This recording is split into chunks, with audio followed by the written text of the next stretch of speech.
Hello dear student, I am Sharda Prasad, Assistant Professor from Technical Department, Bharati college of engineering and technology. आज का topic है हमारा diploma 6 survey and estimating and costing subject है, जिसमें topic है job costing. Job costing यानी पदार्थ लागत। It is the determine of an actual cost of an article after adding different expenses incorrect in various department. Expenses of various department का मतलब है जब आप किसी मटेरियल को मैन्युफैक्चरिंग करते हैं तो उसमें कितने खर्चे आ रहे हैं उनके पूरे को ऐड किया जाता है। हो सकता है डिफरेंट डिपार्टमेंट का हो, जैसे कि डिजाइनिंग डिपार्टमेंट का होगा, ठीक है, आपका मटेरियल डिपार्टमेंट का होगा, फिनिशिंग डिपार्टमेंट, यानी आप टोटल जितने भी डिपार्टमेंट को मिलाएंगे, ऐड करेंगे खर्चे को, और तब जाके हमको एक पदार्थ की जॉब कॉस्टिंग पता चलती है। तो उसी को बोलते हैं जॉब कॉस्टिंग।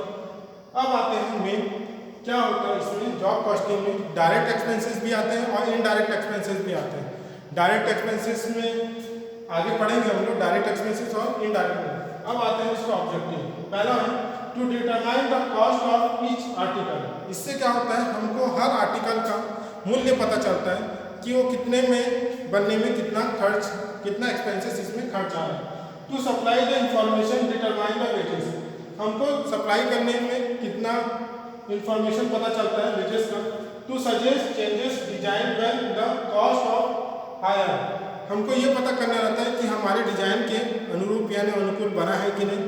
यदि ये डिजाइन में पैरामीटर या उससे ज़्यादा होगा, सपोज कभी कभार क्या होता है कि हम डिजाइनिंग कर देते हैं लेकिन उसका जो बनने का कॉस्ट क्या हो जाता है, ज़्यादा हो जाता है। तो हमको क्या करना रहता है, उस कॉस्ट को रिड्यूस करते हैं। कैसे करते हैं, उसका डिजाइनिंग पैरामीटर को हम चेंज करेंगे तो उससे हमको क्या पता करते हैं कि उसका मटेरियल कॉस्ट भी क्या हो जाता है, कम हो जाता है। और हमको कम कॉस्ट में इसको हमको क्या करना रहता है, डिजाइनिंग करना रहता है। अब आते हैं चौथा, to help the reducing the total cost of manufacturing. सबसे महत्वपूर्ण रहता है कि जो भी मैन्युफैक्चरर होगा वो सोचेगा कि हम किसी मटेरियल को बनाएंगे तो हमको कम कॉस्ट में बनाना पड़ेगा और कम खर्चे में करेंगे। यही हमारा सबसे पहला मेन उद्देश्य होता है। अब उसके एडवांटेजेस क्या हैं। सबसे पहले it is help the tracing wastage of utility. सबसे पहले क्या पता चलता है कि हम कितना वेस्टेज कर रहे हैं। हमको ये पता चल रहा है कि हम कितने कम खर्चे और किन कम वेस्टेज में हम ये जो अपना जॉब कॉस्टिंग कर रहे हैं। It keeps the control over selling price. सबसे पहले क्या होता है कि हमको सेलिंग प्राइस भी पता चल जाता है, क्योंकि हमको पहले ये पता चल जाता है कि हम बनाने में कितना खर्चा है, तो हमको विक्रय मूल्य यानी सेलिंग प्राइस भी पता चल जाता है कि हमको कितने में बेचना है टोटल। अब चेक द एक्चुअल कॉस्ट और एस्टिमेटेड कॉस्ट।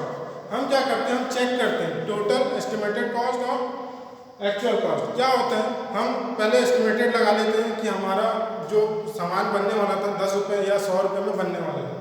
अब एक्चुअल कॉस्ट में हमको पता चलता है कि 100 से ज़्यादा में बनेगा या तो कभी सपोज हमारा 100 से ज़्यादा बन गया, 110 में बन गया, तो हमको क्या करना पड़ेगा, हमको जनरली हमको 110 से ज़्यादा में बेचना पड़ेगा क्योंकि हमको प्रॉफिट लेना है। तो और यदि एस्टिमेटेड कॉस्ट कम में बनता है, यदि हमारा सपोज हम एस्टिमेटेड करते हैं कि हम ये 100 रुपये में बनने वाला था, हमारा बनता 80 रुपये में, तो हमको बीच का प्रॉफिट तो पता ही है और उससे ज़्यादा कितना हम प्रॉफिट कमा सकते हैं। ये रहता है सबसे पहला जॉब कॉस्टिंग में।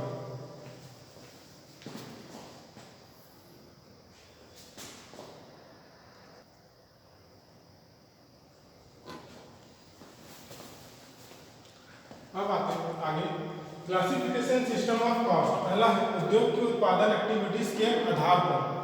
पहला है प्रोडक्शन एक्सपेंसेस, एडमिनिस्ट्रेटिव एक्सपेंसेस और सेल्स एंड डिस्ट्रीब्यूशन एक्सपेंसेस। अब क्या होता है, प्रोडक्शन एक्सपेंसेस में क्या होता है, किसी बिल्डिंग हम यदि प्रोडक्ट का होता है, मटेरियल का कॉस्ट होगा, गैस, वाटर, पानी, ये सब के खर्चे किस में आते हैं, प्रोडक्शन एक्सपेंडिचर में आते हैं, प्रोडक्शन एक्सपेंसेस में आते हैं। अब एडमिनिस्ट्रेटिव एक्सपेंसेस आते हैं। एडमिनिस्ट्रेटिव एक्सपेंसेस में क्या होता है, बिल्डिंग का रेंट, ठीक है, अलमारी, सैलरी होगा, जो जितने लेबर एडमिन में जो काम कर रहे हैं उनका सैलरी होगा। ये सब किसके अंदर आते हैं, administrative. Sales and distribution expenses. Sales and distribution, यदि आप किसी सामान को बेचने के लिए कितना खर्चा आ रहा है, ट्रांसपोर्टेशन का, डिस्ट्रीब्यूशन, एडवर्टाइजमेंट, होर्डिंग, ये सब पूरे खर्चे किस में आएंगे, सेल्स एंड डिस्ट्रीब्यूशन में आएंगे। अब आगे हम उत्पादन के आधार पर। उत्पादन में क्या होता है, एक फिक्स होता है और एक होता है वेरिएबल कॉस्ट के आधार पर होता है। फिक्स में क्या होता है, जैसे कि आप जानते हैं जैसे बिल्डिंग का रेंट है, अधिकारियों का वेतन है, ये सब क्या है, फिक्स है हर समय। मटेरियल का कॉस्ट ये सब। लेकिन वेरिएबल में क्या होता है, कभी आपको जैसे आप किसी मशीन को चला रहे हैं तो मशीन में क्या होता है, कभी खराबी आ गई तो उसका मेंटेनेंस कभी कभार होता है। किसी महीने में आपको ज़्यादा मेंटेनेंस करना है तो मटेरियल की आवश्यकता ज़्यादा होगी, कभी कम होगा, तो क्या होगा, वेरिएबल होगा। जैसे हम लुब्रिकेशन करते हैं और औजार यूज़ करते हैं, टूल्स यूज़ करते हैं, वो सभी कभार कभी हम ज़्यादा होता है कभी कम होता है। ये सब किस में आते हैं, वेरिएबल कॉस्ट में। अब लागत के आधार पर क्या होता है, मटेरियल कॉस्ट, डायरेक्ट और इनडायरेक्ट। अब डायरेक्ट में क्या होगा, कभी कभार मटेरियल, यदि हम गियर बना रहे हैं तो गियर बनाने के लिए जो मटेरियल होगा वो क्या होगा, डायरेक्ट कॉस्ट होगा। लेकिन इनडायरेक्ट में कभी कभार हमको किसी दूसरे मटेरियल की आवश्यकता पड़ जाती है तो क्या हो जाएगा, indirect material. Labour cost, labour में भी क्या होता है, डायरेक्ट होता है और इनडायरेक्ट होता है। अब यदि हमको कोई लेबर से काम कराना है या फिटर होगा तो फिटर क्या होगा, डायरेक्ट कॉस्ट होगा क्योंकि हमको उसको पेमेंट करना है।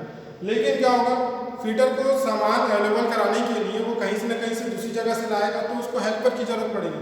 लेकिन वो काम एक आदमी से नहीं हुआ, वो किसी दूसरे की जरूरत से हुआ, वो इनडायरेक्ट हुआ क्योंकि काम कौन कर रहा था, फिटर, लेकिन उसको सामान अवेलेबल कौन कराया, हेल्पर।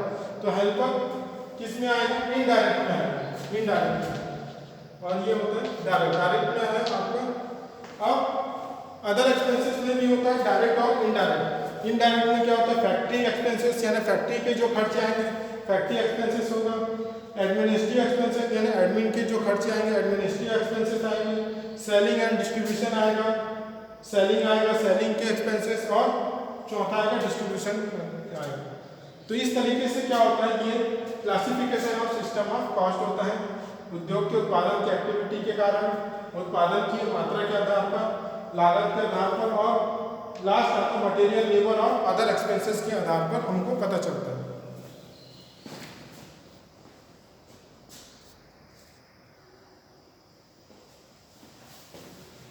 अब आगे आते हैं different component of cost. Different component cost में क्या होता है, सबसे पहले आते हैं प्राइम कॉस्ट। प्राइम कॉस्ट का मतलब है direct material cost plus direct labour cost plus direct expenses, यानी तीनों को ऐड करेंगे।